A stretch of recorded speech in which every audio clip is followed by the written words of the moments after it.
મારું નામ કૌશલ અશોકભાઈ પટેલ, કરમબેલા ગામ, તાલુકા ઉમરગામ, સરપંચ.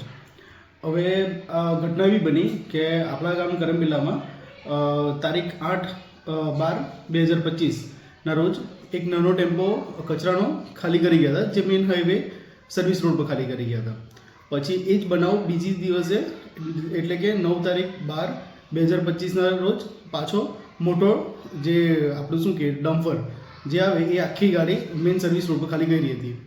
આ બે બનાવ બન્યા એના બીજા દિવસે અમે લોકોએ જીપીસીબીમાં કમ્પ્લેન કરી હતી. જીપીસીબીની ટીમ આવી અને એ લોકોએ પેલું સ્થળ વિઝિટ કરી, સેમ્પલિંગ કરી, તો એમાં જાણવામાં આવ્યું કે આ સોલિડ વેસ્ટ છે.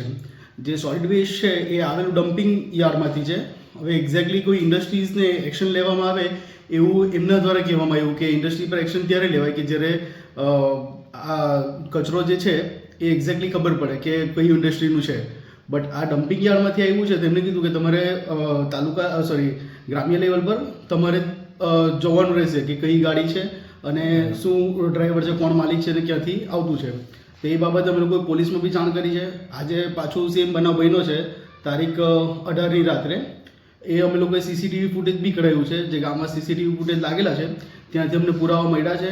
એ પોલીસને અમે રજૂઆત કરી છે કે આ જલ્દીથી જલ્દી તમે આની તકેદારી લઈ કે કડકમાં કડક એક્શન લો. આપણા ઉમરગામ તાલુકામાં ઓલરેડી ડમ્પિંગ યાર્ડની ફેસિલિટીઝ છે. તો આ લોકોને જે પણ બી આ અસામાજિક તત્વો છે જે ગામમાં ઊભું કરતા છે એ લોકોને મારે એક જ વસ્તુ કહેવાનું કે જે ડમ્પિંગ યાર્ડની સાઇટ છે ત્યાં જઈને તમે કચરો રાખો. કરમબેલા ગામ કોઈક ડમ્પિંગ યાર્ડ નથી કે જે તમે હાઈવે પર ખાલી કરી જાઓ.